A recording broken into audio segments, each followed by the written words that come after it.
Hey Ratbags, it's Jade. Today taking a look at RAVENSWATCH. This game is coming out on the 6th of April, but I've been given some exclusive access to show you guys all about it today. What is it? It's a top-down roguelike action brawler. If you know the game developers, you know they made the Curse of the Dead Gods.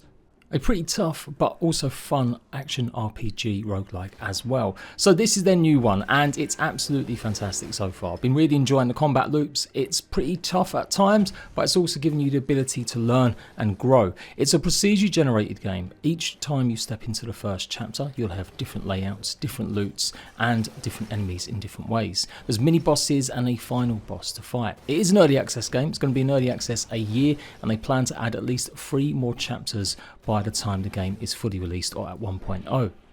Each chapter will contain a brand new realm, lots of new quests, missions and of course new bosses. Right now when you buy it you'll have access to 4 unique characters and 2 that you can unlock as you progress. And the game is heavily set upon fantasy and fairy tales. So things like Red Riding Hood and the Wolf, you are the same and one character that you transform to day and night. Or an Ice Queen, here's looking at you Elsa, and maybe even Beowulf. And my favourite so far, Pied Piper, because of all his lovely army of rats.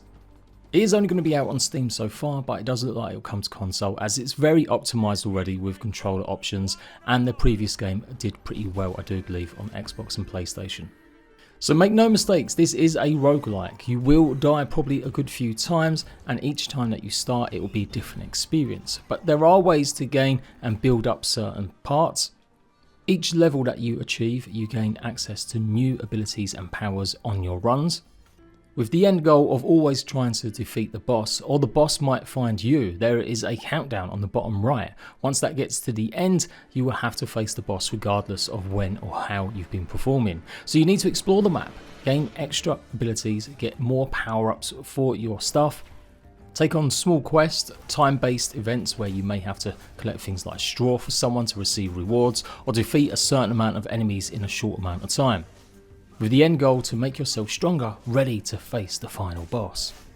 There's lots of fast travel points and you can go back to the starting area to spend upgrade shards that you can collect to get more abilities, as well as the random ones that you'll come across with the missions and stories, and of course leveling up giving you bonuses too.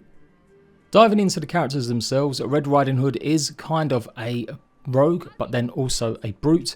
When you're Red Riding Hood you have got knives and daggers to do damage against your enemies, and you can go stealthily and then unleash even more damage against them.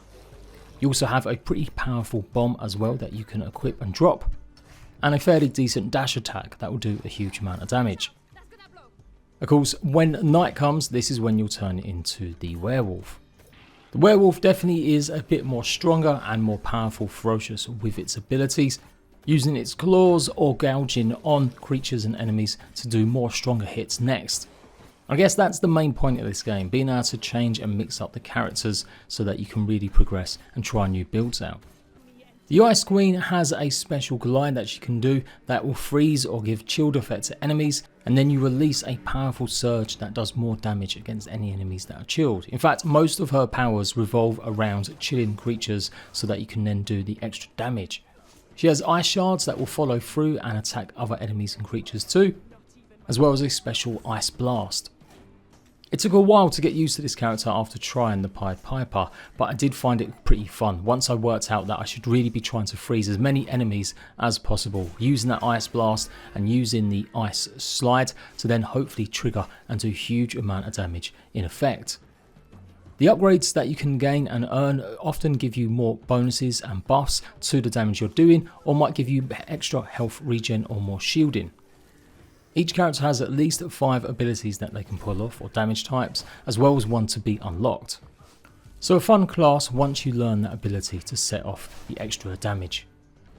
Beowulf is your typical warrior class. You've got a heavy sword that you'll be doing damage attacks with, and a variety of different options to do a whirlwind attack or a dash attack. But you also have a pet wyvern, and pretty much every character has the same sort of mechanic where you will unleash an ability and it builds up or it damages creatures, and then you can enforce it and do more damage by pressing another ability. So just like the Ice Queen's ability, the wyvern will give you a small buff for a few seconds, so make sure you utilise it just before it runs out. So there can be some tactics involved, waiting for your cooldowns for your abilities, which obviously do have that cooldown, so you have to be careful about what counters you go into and not get overwhelmed by too many enemies. I found Beowulf the kind of most, I would say, average character out of all of them. I definitely prefer the abilities and the powers of the others. But it was cool when the Wyvern did give me an added fire bonus against creatures and mobs.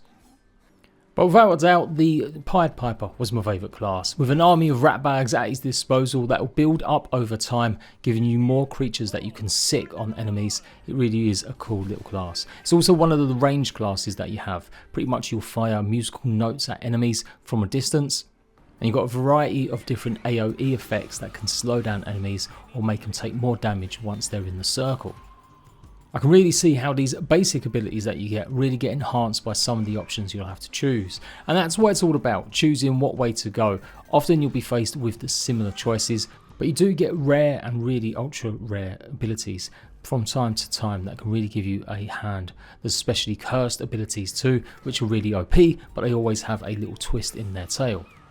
But absolutely, yeah, the Pied Piper was definitely my favourite class. Again, once I learned how to use that AoE effect to do more damage.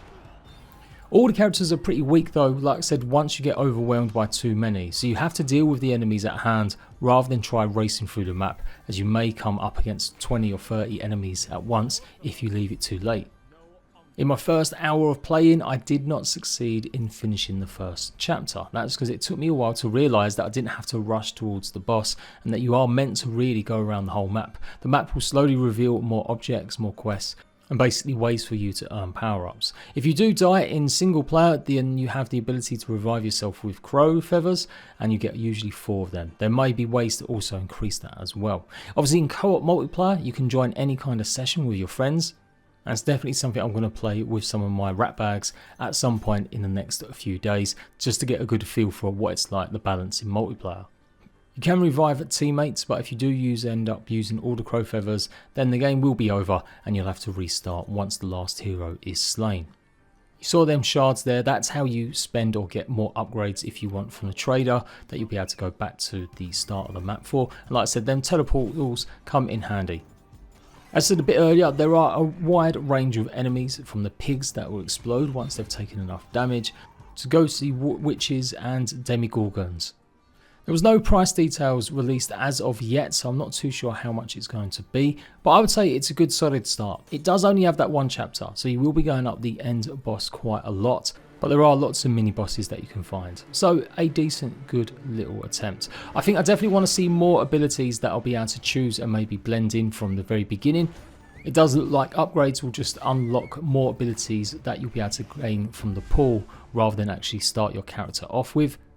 In that respect, I'm a little bit sad. I did think it was going to be more RPG than maybe roguelike, but it's still a great little game that I've had enjoyment with. The fun of the art style was really there.